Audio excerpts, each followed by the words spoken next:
جب ہم کسی بھی ملک کی بات کرتے ہیں تو اکثر ذہن میں کیا آتا ہے؟ اس کی معیشت، اس کی فوج، بڑے بڑی عمارتیں۔ لیکن شاید کسی ملک کی اصل پہچان اس کی روح کچھ اور ہوتی ہے۔ جی، اور اکثر وہ روح اس ملک کی خواتین سے جڑی ہوتی ہے۔ آج ہم پاکستان کی قومی شناخت کے اسی پہلو پر بات کریں گے۔ بالکل، اور اس کے لیے ہمارے پاس ایک بہت ہی دلچسپ بنیاد ہے، ظہیر احمد میر صاحب کی تحقیق، جو ان کی series the generals of Pakistan کا حصہ ہے۔ جی، میر صاحب ایک وکیل ہیں، 55 سے زیادہ کتابیں لکھ چکے ہیں، اور ان کا کام اکثر قومی قیادت پر ایک خاص زاویے سے روشنی ڈالتا ہے۔ تو آج ہم ان کی تحریر میں جو نظریات ہیں نا، انہیں سمجھنے کی کوشش کریں گے۔ تو ہمارا مقصد صرف خلاصہ بیان کرنا نہیں، بلکہ اس میں گہرائی میں اترنا ہے۔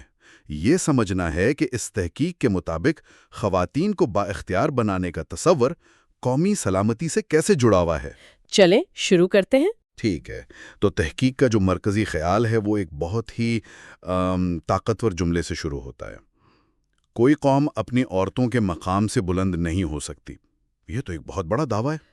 بہت بڑا دعویٰ ہے، اور یہاں دلچسپ بات یہ ہے کہ مصنف عورت کو صرف معاشرے کا ایک حصہ نہیں مانتے، بلکہ اسے قوم کی روح قرار دیتے ہیں۔ روح؟ جی، ان کے مطابق ماں ہو، بہن، بیٹی یا پھر سپاہی اور سائنسدان، ہر کردار میں عورت نے پاکستان کی بنیادوں کو مضبوط کیا ہے۔ مطلب یہ نظریہ عورت کے کردار کو صرف گھر تک نہیں رکھتا، بلکہ اسے قومی وجود کے لیے لازمی قرار دیتا ہے، ایک ایسی طاقت جس کے بغیر قوم مکمل ہی نہیں ہے۔ بالکل۔ اور اسی سوچ کو آگے بڑھاتے ہوئے تحقیق میں فوج کے نظریے کا ذکر آتا ہے۔ کہا گیا ہے کہ فوج کا ویژن ہمیشہ سے یہی رہا ہے کہ عورت کی عزت ہی قوم کی طاقت ہے۔ یہ سننے میں تو ایک بہت مثبت بات لگتی ہے۔ جی، لگتی تو ہے۔ لیکن اس کا ایک دوسرا پہلو بھی تو ہو سکتا ہے۔ جب آپ عورت کی عزت کو سیدھا سیدھا قوم کی طاقت سے جوڑ دیتے ہیں تو کیا اس سے عورت پر ایک غیر ضروری بوجھ نہیں آ جاتا؟ کہ وہ اب صرف ایک فرد نہیں بلکہ قومی عزت کی علامت بن گئی ہے۔ آپ نے ایک بہت ہی اہم اور نازک نقطے کی طرف اشارہ کیا ہے۔ دیکھیں، یہ ایک دو دھاری تلوار ہے۔ ایک طرف تو یہ نظریہ عورت کو ایک بہت اونچا مقام دے رہا ہے۔ صحیح۔ یہ کہہ رہا ہے کہ آپ اتنی اہم ہیں کہ آپ کی عزت پر قوم کی طاقت منحصر ہے۔ اس سے قومی سلامتی کا جو تصور ہے وہ بھی بدل جاتا ہے۔ اب سیکیورٹی صرف سرحدوں کی حفاظت نہیں رہی، بلکہ معاشرے کے اندر خواتین کے تحفظ کا نام بھی ہے۔ بالکل۔ لیکن دوسری طرف، جیسا آپ نے کہا، یہی نظریہ بعض اوقات عورت کی انفرادی آزادی میں رکاوٹ بھی بن سکتا ہے۔ جب اسے قومی عزت کی علامت بنا دیا جائے تو اس کے ذاتی فیصلے، اس کا لباس، اس کی ہر حرکت، وہ سب قومی بحث کا حصہ بن جاتے ہیں۔ جی، اس کی انفرادی شناخت کہیں پیچھے رہ جاتی ہے اور وہ ایک اجتماعی علامت بن جاتی ہے۔ تو کیا مصنف اس تضاد پر کوئی بات کرتے ہیں، اس کھینچاتانی پر؟ براہ راست تو نہیں، لیکن ان کا نقطہ نظر ایک خاص فریم ورک کے اندر ہے۔ وہ اسے قومی یکجہتی اور سماجی استحکام کے زاویے سے دیکھتے ہیں۔ ان کے مطابق فوج کے لیے یہ ایک اسٹریٹجک سوچ ہے۔ اچھا۔ کہ اگر آپ کا معاشرتی ڈھانچہ مضبوط ہے، اگر آپ کی خواتین محفوظ اور باوقار ہے، تو قوم اندرونی طور پر مضبوط ہوتی ہے۔ تو یہاں فرد کی آزادی سے زیادہ اجتماعی قومی طاقت پر زور ہے۔ چلیں، اس نظریے کی بات تو ہو گئی، لیکن اصل سوال یہ ہے کہ کیا یہ صرف کتابی باتیں تھیں یا تاریخ میں اس کی کوئی عملی مثال بھی ملتی ہے؟ تحقیق میں ایوب خان کے دور کو اس حوالے سے ایک روشن دور کہا گیا ہے۔ اب یہ ایک بہت مضبوط دعویٰ ہے کیونکہ اس دور پر تو بہت متضاد رائے پائی جاتی ہے۔ جی بالکل پائی جاتی ہے، لیکن مصنف کا جو فوکس ہے نا، وہ ان پالیسیوں پر ہے جن کے بارے میں ان کا ماننا ہے کہ انہوں نے خواتین کو قومی دھارے میں لانے میں بہت اہم کردار ادا کیا۔ مثلاً ان کے مطابق یہ وہ دور تھا جب خواتین کے لیے اعلیٰ تعلیم، سول سروس اور دوسرے سماجی شعبوں کے دروازے منظم طریقے سے کھولے گئے۔ پروفیشنل کالجز میں خواتین کی تعداد بڑھی، سول سروس میں ان کی حوصلہ افزائی کی گئی۔ لیکن ایک منٹ، جب ہم روشن دور کی بات کرتے ہیں تو یہ روشنی کن لوگوں تک پہنچی تھی؟ اچھا سوال ہے۔ کیا یہ ترقی صرف کراچی، لاہور جیسے بڑے شہروں کی مراعات یافتہ طبقے کی خواتین تک ہی محدود نہیں تھی؟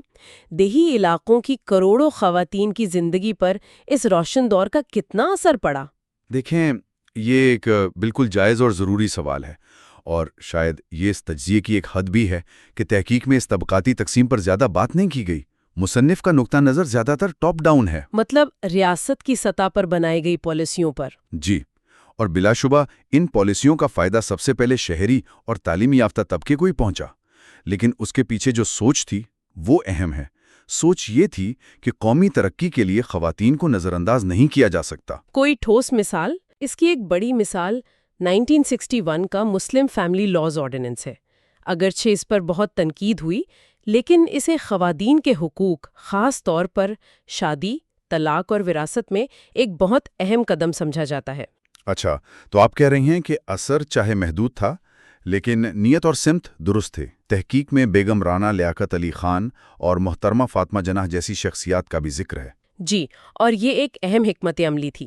کسی بھی سماجی تبدیلی کے لیے آپ کو ایسی مثالوں کی ضرورت ہوتی ہے جنہیں دیکھ کر دوسرے حوصلہ پائیں۔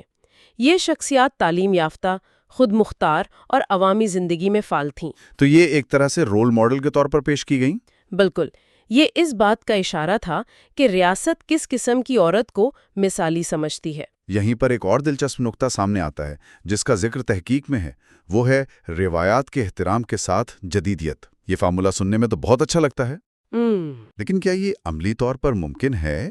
کیونکہ روایت اکثر عورت کو ایک مخصوص کردار میں دیکھنا چاہتی ہے، جبکہ جدیدیت اسے ان کرداروں سے آزادی دلاتی ہے۔ یہ دونوں چیزیں آپس میں ٹکراتی نہیں ہیں؟ دیکھیں، یہی تو اس بحث کا سب سے پیچیدہ اور شاید سب سے اہم حصہ ہے۔ مصنف کے مطابق اس دور کی کامیابی یہی تھی کہ اس نے ان دونوں کے درمیان ایک توازن قائم کرنے کی کوشش کی۔ یہ مغرب کی اندھی تقلید نہیں تھی۔ اچھا، مقصد یہ نہیں تھا کہ پاکستانی عورت اپنی ثقافتی شناخت کو چھوڑ کر مغربی عورت کی کاربن کاپی بن جائے، بلکہ مقصد ایک ایسی شناخت کو فروغ دینا تھا جو جدید بھی ہو اور اپنی جڑوں سے بھی جڑی رہے۔ اس کی کوئی مثال؟ جی، اس ماڈل میں عورت کو ڈاکٹر، انجینئر یا سرکاری آفیسر بننے کی ترغیب تو دی گئی، لیکن ساتھ ہی اس سے یہ توقع بھی رکھی گئی کہ وہ خاندان اور معاشرتی اقدار کا احترام بھی کرے گی۔ لیکن کیا یہ ایک طرح کی کنٹرولڈ یا منظور شدہ جدیدیت نہیں تھی؟ یعنی آپ اتنی ہی جدید ہو سکتی ہیں جتنی ریاست یا معاشرہ اجازت دے؟ بالکل، آپ اسے ریاستی نسوانیت یا اسٹیٹ فیمنزم کا ایک ورژن کہہ سکتی ہیں، جہاں ریاست خود طے کرتی ہے کہ خواتین کی ترقی کی حدود کیا ہوں گی۔ صحیح۔ اس ماڈل کا ایک بڑا مقصد قومی بیانیے کو مضبوط کرنا بھی تھا۔ ایک ایسی پاکستانی عورت کی تصویر پیش کرنا جو دنیا کو دکھا سکے کہ پاکستان ایک ترقی پسند ملک ہے، لیکن اپنی اسلامی اور مشرقی اقدار پر بھی قائم ہے۔ اور APBA جیسی تنظیمیں اسی کی مثالیں؟ بہترین مثال ہیں۔ وہ خواتین کی تعلیم، صحت اور معاشی خود مختاری کے لیے کام کر رہی تھیں، لیکن اپنے ثقافتی دائرہ کار کے اندر رہتے ہوئے۔ تو یہ ایک بہت سوچا سمجھا توازن تھا۔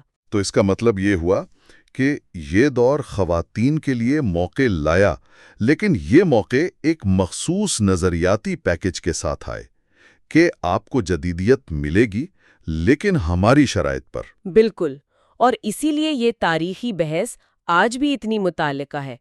ظہیر احمد میر کی تحقیق ہمیں اس دور کے غالب بیانیے سے متعارف کرواتی ہے۔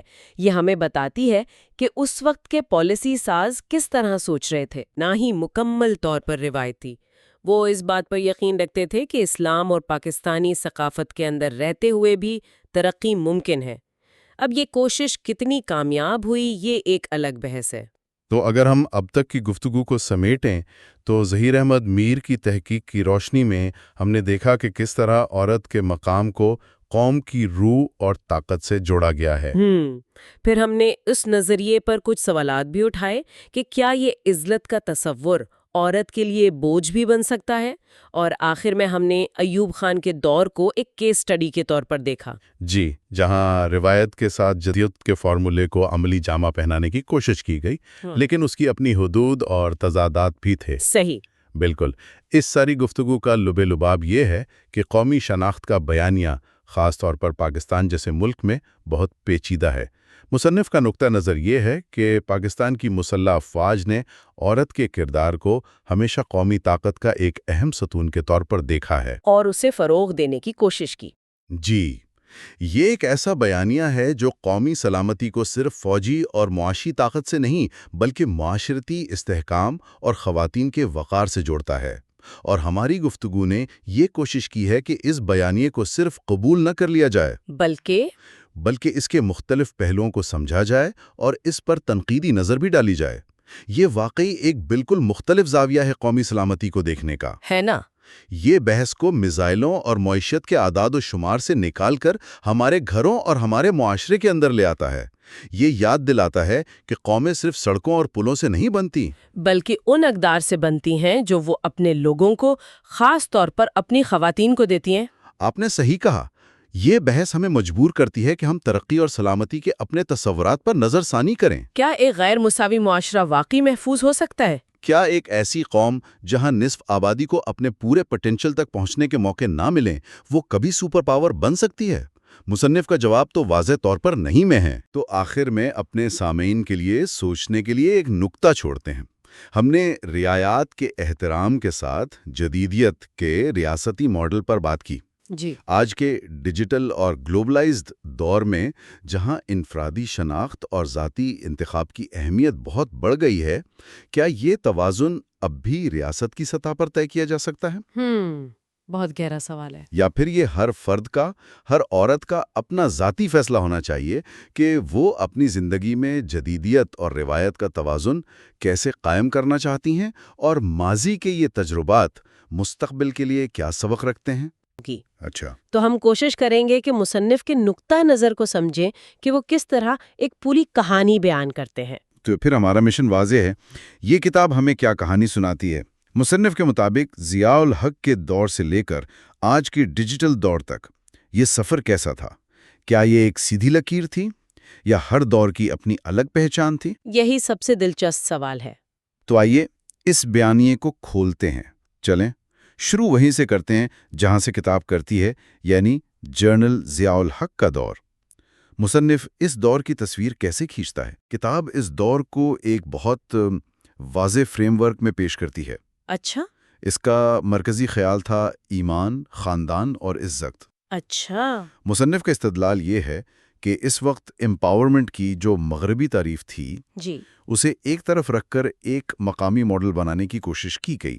ہاں، ایک ایسا ماڈل جس کی بنیاد تحفظ اور وقار پر تھی۔ مطلب عورت کو بااختیار تو بنایا جائے، لیکن اس کی عزت اور خاندان کے ادارے کو مرکزی حیثیت حاصل رہے۔ بالکل، آپ نے صحیح سمجھا۔ یہ ایک دلچسپ بات ہے، ایک طرف بااختیار بنانا اور دوسری طرف ایمان کے دائرے میں۔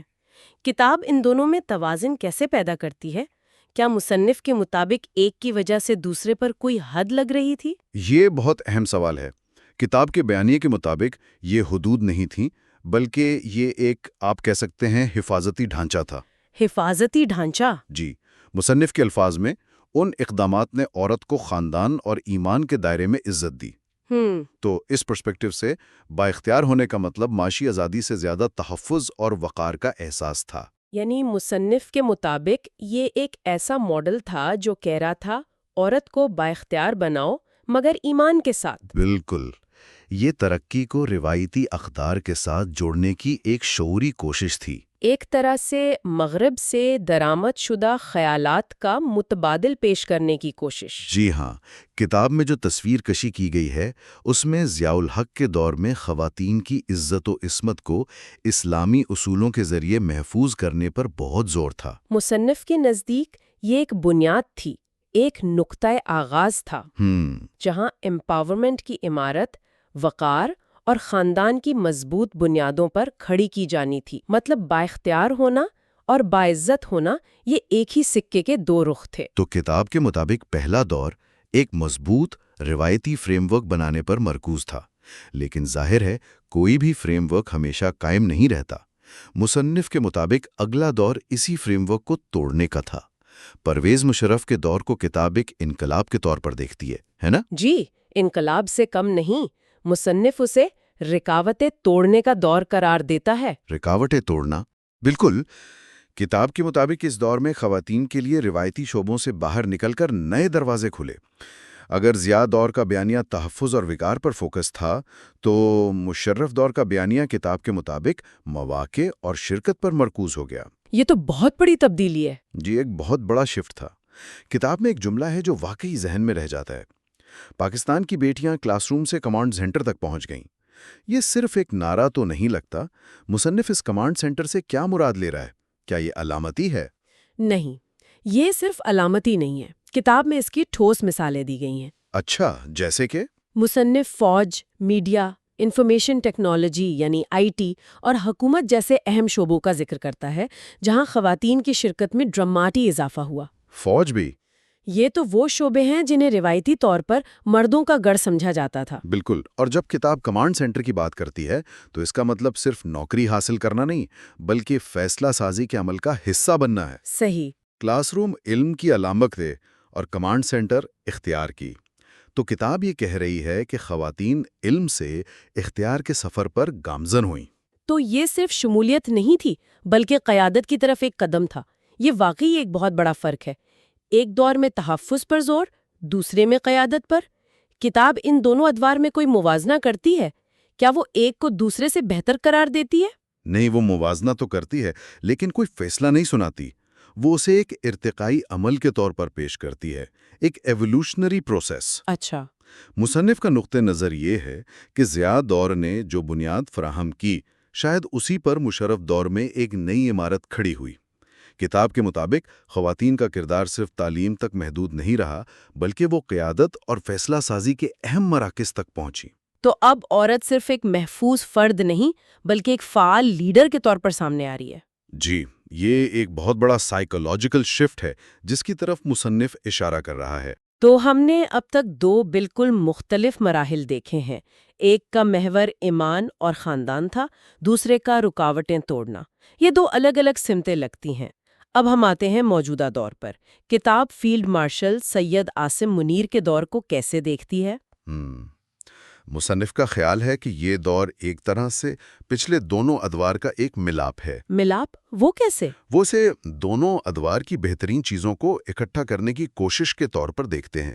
کتاب کے مطابق اس دور کا مرکزی خیال عزت، ایمان اور موقع کا امتزاج ہے۔ یعنی ضیاء دور کی عزت اور ایمان کی اقدار کو مشرف دور کے مواقع کے ساتھ ملا دیا گیا ہے۔ مصنف ایک ایسے ماڈل کی بات کر رہا ہے جو روایت اور جدیدیت دونوں کو ساتھ لے کر چلتا ہے۔ یہ ایک بہت بڑا دعویٰ ہے۔ کیا کتاب اس کی کوئی مثالیں بھی دیتی ہے؟ خاص طور پر ڈیجیٹل عہد کا ذکر ہے، اس میں خواتین کا کیا کردار بتایا گیا ہے؟ یہاں مصنف کچھ بہت جدید شعبوں کی نشاندہی کرتا ہے اور یہی اس تجزیے کا سب سے دلچسپ حصہ ہے۔ کتاب میں خاص طور پر SCFC یعنی special investment facilitation council, cyber command اور مصنوعی ذہانت یعنی AI جیسے جدید ترین منصوبوں کا ذکر ہے۔ ایک منٹ، یہاں رکتے ہیں۔ یہ بہت اہم نکتے ہیں۔ SCFC یہ تو ملک میں سرمایہ کاری لانے کا مرکزی ادارہ ہے نا؟ بالکل، یہ پاکستان کے معاشی مستقبل کی منصوبہ بندی کرتا ہے۔ کتاب کہتی ہے کہ جب ملک کے معاشی مستقبل کے سب سے بڑے فیصلے ہو رہے ہیں تو خواتین وہاں میز پر موجود ہیں۔ اور سائبر کمانڈ اور AI؟ جی، یہ مستقبل کی جنگ اور ٹیکنالوجی کے میدان ہیں۔ تو مصنف کا پیغام یہ ہے کہ بات اب صرف روایتی نوکریوں کی نہیں رہی۔ مطلب اب بات مستقبل کی ٹیکنالوجی اور قومی سلامتی کی قیادت کی ہو رہی ہے۔ بالکل، خواتین کو صرف شامل نہیں کیا گیا بلکہ انہیں ڈیجیٹل قیادت کا حصہ بنایا گیا ہے۔ یہ تو واقعی ایک نیا آیام ہے۔ یعنی کتاب یہ کہہ رہی ہے کہ ایمپاورمنٹ کا سفر اب ایک ایسے مقام پر ہے جہاں خواتین نہ صرف موجودہ نظام کا حصہ ہیں بلکہ مستقبل کی بنیاد رکھنے میں بھی کلیدی کردار ادا کر رہی ہیں۔ آپ نے بالکل صحیح سمجھا ہے۔ کتاب کے مطابق یہ دور ایک جامع نقطہ نظر پیش کرتا ہے جہاں خواتین کی ترقی کو ان کی عزت اور اقدار کے ساتھ منسلک کیا گیا ہے، لیکن ساتھ ہی انہیں جدید ترین اور سب سے اہم قومی منصوبوں میں قیادت کے مواقع بھی فراہم کیے جا رہے ہیں۔ جی، مصنف اسے ایک ایسے توازن کے طور پر پیش کرتا ہے جو ماضی کی حکمت کو مستقبل کے مواقع سے جوڑتا ہے۔ تو اگر ہم ان تینوں ادوار کا خلاصہ کریں، ایک بنیاد کا دور، ایک رکاوٹیں توڑنے کا دور اور ایک دونوں کو ملانے کا دور، تو اس کتاب کا حتمی پیغام کیا ہے؟ کتاب کا اختتام اس نتیجے پر ہوتا ہے کہ پاکستان کی خواتین ہمیشہ سے عزم اور وقار کی علامت رہی ہیں۔ مصنف کا موقف یہ ہے کہ یہ کوئی نئی بات نہیں، بلکہ خواتین کی صلاحیت ہمیشہ سے موجود تھی۔ صرف وقت کے ساتھ اس صلاحیت کو استعمال کرنے کے موقع اور طریقے بدلتے رہے۔ بالکل۔ کتاب کے الفاظ ہیں، ان کی ذہانت اور کردار نے قوم کو تعمیر کیا۔ یہ بیانیہ خواتین کو قوم کی معمار کے طور پر پیش کرتا ہے۔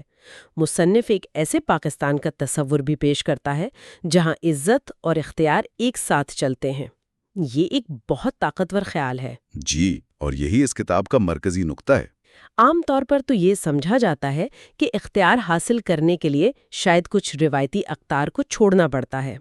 لیکن یہ کتاب اس کے برعکس ایک ماڈل پیش کر رہی ہے۔ وہ کہہ رہی ہے کہ آپ دونوں کو ایک ساتھ رکھ سکتے ہیں۔ مصنف کے نزدیک یہ کوئی سمجھوتا نہیں، بلکہ ایک طاقت ہے، ایک منفرد خوبی کے طور پر۔ جی، اور اسی لیے کتاب کا اختتام اس پرجوش اور امید بھرے نعرے پر ہوتا ہے، پاکستان زندہ باد، the next world super power. واہ! تو مصنف خواتین کو بااختیار بنانے کے اس سفر کو براہ راست ملک کے مستقبل سے جوڑ رہا ہے۔ بالکل۔ مصنف کے نزدیک خواتین کی ترقی ملک کی ترقی سے براہ راست منسلک ہے۔ ان کا استدلال یہ ہے کہ جب آپ اپنی نصف آبادی کو عزت اور اختیار دونوں دیتے ہیں تو کوئی بھی ہدف ناممکن نہیں رہتا۔ یہ گفتگو واقعی سوچنے پر مجبور کرتی ہے، خاص طور پر جس طرح کتاب نے امپاورمنٹ کے تصور کو ایک کہانی کی شکل میں بیان کیا ہے۔ یہ میرے ذہن میں ایک اہم سوال چھوڑ جاتی ہے جس پر غور کیا جا سکتا ہے۔ جی، مصنف نے روایت اور جدیدیت کے درمیان توازن کا ایک مخصوص ماڈل تو پیش کیا ہے، لیکن کیا ایسا کوئی توازن عالمگیر ہو سکتا ہے؟ کسی بھی معاشرے میں، چاہے وہ پاکستان ہو یا کوئی اور، اپنی ثقافتی اقدار اور ٹیکنالوجی کی اس بے لگام دوڑ کے درمیان صحیح توازن کیسے قائم کیا جا سکتا ہے؟ اور کیا یہ توازن ایک بار قائم ہو جاتا ہے یا ہر نئی نسل کو اسے اپنے لیے دوبارہ دریافت کرنا پڑتا ہے؟